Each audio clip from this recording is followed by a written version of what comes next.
Hello guys, তোমরা সবাই কেমন আছো? আর কে কে শিবরাত্রির ব্রত করছো বলো তো। আর আজকেই হলো সেই শুভ দিন শিবরাত্রির ব্রত। আর দেখো আজকে ভেবেছি শিব ঠাকুর যেন আমার উপর ক্লাস খেয়ে যায়, তার জন্য যেরকমভাবে যতভাবে সাজতে হয় সবভাবে সাজবো। এখানে আলতা সিঁদুর সব পরে নিয়েছি। আর এখানে দেখো সব চুড়িগুলো আমি পরে নিচ্ছি। আজকে একদম লাল পাড়া শাড়ির সাথে চুড়িগুলো পরবো। আর আলতা পরেছি অনেক দিন পর, খুব ভালো লাগছে আমার। আর দেখো দু হাতে দুই রকমের চুড়ি পরছি, ভাবছি আজকে সব ঝুড়ি ঝুড়ি চুড়ি পরবো, কোনো বড় চুড়ি পরবো না। আর এই দেখো আলতা চুড়ি নুপুর পরে আমাকে কেমন লাগছে। আর এই যে যে শাড়িটার সাথে আজকে পরবো তোমাদেরকে চলো দেখাই। এটা আমি ফ্লিপকার্ট থেকে নিয়েছি। আর শাড়িটা কিন্তু দারুণ এসছে। ভেবেছিলাম আমি হয়তো খারাপ হবে, কিন্তু পরে এত আরাম। শাড়িটা তোমরা অবশ্যই নিতে পারো। আর দেখো এই যে শাড়িটা তোমাদের দেখাচ্ছি ভালো করে, দেখো আমাকে কেমন লাগছে আর শাড়িটা পরে কেমন লাগবে তোমাদের আমি দেখাচ্ছি। এই দেখো শাড়িটা কি সুন্দর, কালারটা ওইখানে বোঝা যাচ্ছিলো না, কিন্তু এখানে বোঝা যাচ্ছে। তোমরা বলো তো কে কে শিব পূজাতে কী কী নিয়ে যাও? দুধ, জল, গঙ্গা জল, ফুল, এগুলো সব নিয়ে যাও তো? আর 5 রকমের ফল, মোমবাতি, ধূপকাঠি এইসবই আমি নিয়েছি, তাই তোমাদের দেখিয়ে দিলাম। আতা, বেল, সব এগুলো আমি নিয়ে নিয়েছি। আর এই দেখো এখানে আমি রেডিও হয়ে গেছি। আর বড়মশাই কাছ থেকেও চলে এসছে, এখন যাব দুজন মিলে পুজো দিতে। আর আমাকে কেমন লাগছে একটু বলো তোমরা। আমি কিন্তু এটা নিজে নিজেই সেজেছি, ভালো লাগছে তো আমাকে, দেখো।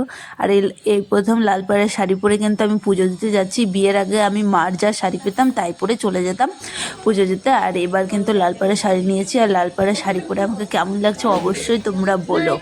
আর এখানে আমি পুজোটা দিয়ে নিলাম। বাই, দেখা হচ্ছে পরের ভিডিওতে। আর কে কে শিবরাত্রির ব্রত করেছে অবশ্যই তোমরা বলো। আর শিব ঠাকুর আমার উপর ক্রাশ খাবে তো এইরকম দেখে আমাকে তোমরাই অবশ্যই বলো। শিব ঠাকুরকে আজকে পটাতে চেয়েছিলাম, বরকে তো পটিয়েছি, কিন্তু শিব ঠাকুরকে তো পটানো হয়নি, তাই না বলো? তাই এখানে পুজো দিয়ে দিলাম। আর যা ফল নিয়ে গেছিলাম ফলগুলোও দিয়ে দিলাম সব, কারণ যার জন্য নিয়ে গেছি তাকে তো দিতেই হবে। দিয়ে প্রণামী দিয়ে নিলাম। দিয়ে এখানে না অনেকগুলো ঠাকুর আছে বুঝলে তো এই মন্দিরটাতে। বিনগরের এই মন্দিরটাতে অনেক ঠাকুর আছে। তুলসী মন্দিরটাও দেখো কি সুন্দর, তাই না? তাই ভাবলাম একটু দেখিয়ে নিই। এখানে মোমবাতিটা, আর জানো তো মোমবাতিটা এত বড় একটা সুতো লাগিয়ে রেখেছিলো আর পুরোটাই জ্বলে গেছে। আর আমার খুব ভয় লাগছিলো, ভাবলাম শাড়িতে মনে হয় পড়ে গেছে নাকি পুড়ে, তারপর কিন্তু পড়েনি। এখানে আমি শিব শিব বলছি, এখানে আমি সব মন্দিরগুলোতে দেখিয়ে দিচ্ছি, কারণ এখানে তো তাছাড়া আর আসা হয় না। সব কিছুই আছে এখানে, রাম সীতা, তারপরে হনুমানজি, তারপরে আরও মানে যা যা ঠাকুর হয় সব ঠাকুরই আছে এখানে, সব দেখিয়ে নিলাম। আর উপরে কিন্তু রাধাকৃষ্ণ আছে, উপরে আমরা যাইনি। আর এখানে আমি যে মোমবাতি ধূপকাঠিগুলো এখানে দিতে হয় দিয়ে দিলাম। আর বাই, ভিডিওটা শেষ।